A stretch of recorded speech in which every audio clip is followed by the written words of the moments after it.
education, and they were growing up.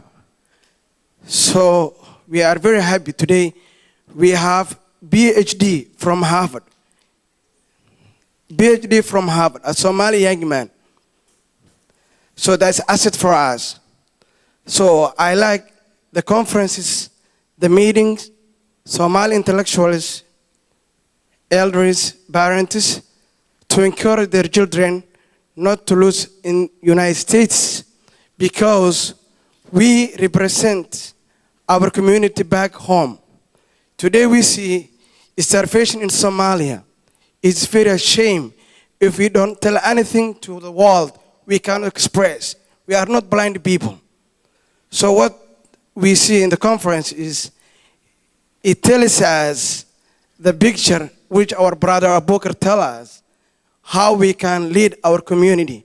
What's the leadership? Thank you very much.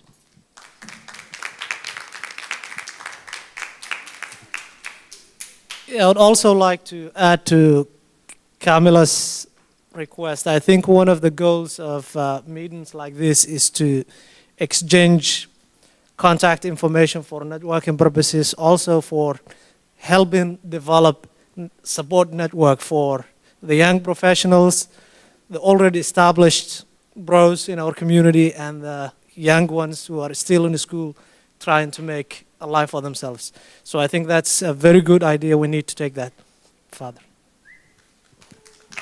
Well, I thank each and every one of you for the comments, and I think I want to revisit the suggestion to establish mentoring program. I don't think we have, I could be corrected, I don't think we established formally, but what's happening right now is with the Somali diaspora youth is there is a listserv that includes, I think, several hundred, 400 or some youth throughout the country, basically. And some are in overseas, in fact. And they're exchanging a lot of ideas. So that's a starting point. But formally, really, to set up a mentoring program is very essential, and I cannot emphasize enough. Maybe this will be an opportunity, a day like tomorrow, there is a session when there will be interactions and that type of thing to really put all the groundwork to make that happen. Huh? Thank you very much. Yes? A couple things from online.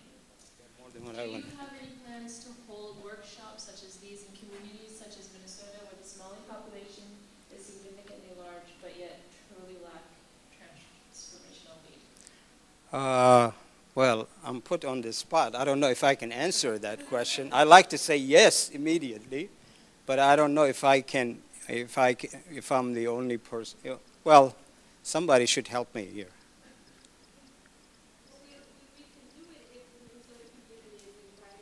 Well, you heard it. So we're willing to do it if the Minneapolis community or Minnesota can invite us.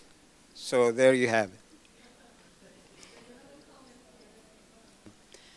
How do you change that? I think one of the qualities of the transformational leadership that we talked about is self-sacrifice. Remember, we said that the person is not selfish. He does not do things for selfish motives or clan motives or all of these other, personal or community interests, but sees bigger picture than that, right? So in order to change the people's mindset, that individual would have to kind of display or demonstrate with the values that he or she is teaching to others. What that means is that they have to make a lot of sacrifices, yeah? Not for self-interest, not for clan interest, but for the interest of the people at large in a grand scale of things. If they keep doing that, then people will understand and appreciate that they really mean what they're saying. Right now, what we don't have is we have people who can talk the talk, but very little who can walk the walk. Yeah? Until we get that, then you will not really have a transformed society. Because you would have society that looks at the individuals who stand for them and say, okay, so what's the hidden agenda? So when is it going to come out? Today, tomorrow, next week perhaps? How long should I wait before I see what the hidden motive is? Until we grow out of that. And that's why the young generation are very important. Because they're not, well, I should not generalize. I can't even say about them in their totality. But in most cases, they're not hostage to history. Okay? So they're most likely group of people to emerge out of that. Even though people have families, which is the first institution, right? The first institution is a family. And family is the one that builds our values in most cases, right? Before we are exposed to the others. So in some cases, if the family is telling us certain things, don't trust anybody, so-and-so is trying to organize, okay, who's paying for that? How much money are they earning based on in doing this? And all of these cynicism, the only way to transcend that would be to demonstrate that you mean business. And the way you're going to do it is self-sacrificing. That you have to come out, you as an individual transformational leader, empty-handed. That's the only way that people are going to buy. And it would be very, very difficult for societies like us, where we are at this stage of division and so forth and so on. So I have a question, but it also has like a statement with it. We all came from Somalia to come here for a fresh start and like to build a better future, but I don't understand how we're going to become a community, a tight-knit community at that, who supports each other if we can't get past we're from different tribes. But we're all Somalian people, so how are we going to start becoming a community if some people still hold that difference and still have that animosity towards each other? Good job, Ed. Very good question. Well, first of all, there's nothing wrong to being from another tribe. That's not the issue. The issue is always if a person is seeing the other tribe is somewhat inferior to him or her, okay? Or the other tribe has less right to justice than he. Good for you, and that's why we're counting on people like you. Yeah, people that don't have any concept of that tribalism, if you will, So, and that's where the problem is. When people think that others don't have the rights to access, rights to grievance, rights to and many other things that they would make sure that their clan is entitled to. Okay? That's where the problem is. But to be from another clan, that's a part of the identity. There's nothing wrong with that. Everybody is from somewhere. Yeah.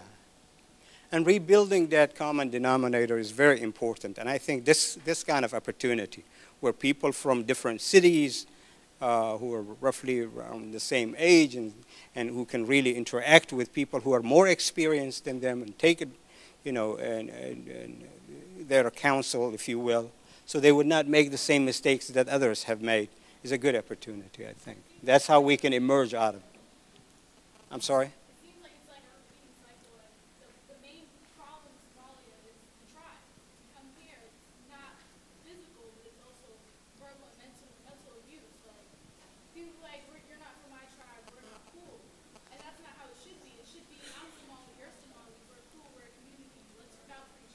Yeah. But that's something people are not getting over. Yeah.